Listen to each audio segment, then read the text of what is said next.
I was always a product developer, and that's what I did for a living, even as an engineer. And there was this point in my life where we were working with a lot of rural innovations, but none of them were going to the market. And one of the reasons that people gave was people are not going to pay for it, right? And I think I came out of my job with a philosophy that the poor are not poor in mind. They are going to pay for things that they can or they believe is going to impact their lives in some way.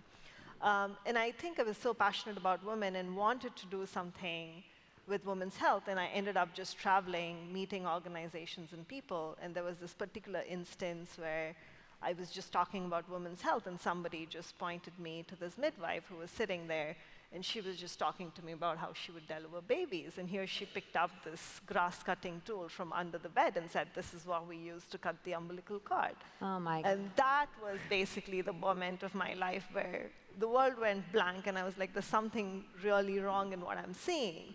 And that kind of led me to explore and understand, are there problems with using a sickle?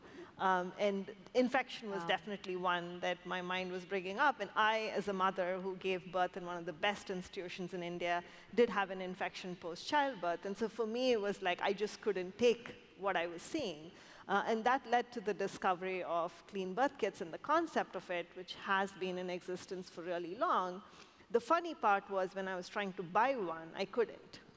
Right? So the instinct was, let's buy and make it available, but that wasn't. And so we ended up developing our own clean birth kit. With my product development experience, what came about was we make the product attractive to women. And we started with the vision of actually bringing simplicity and dignity to women's health. And there we were, that we ended up creating a product that women would pay and buy.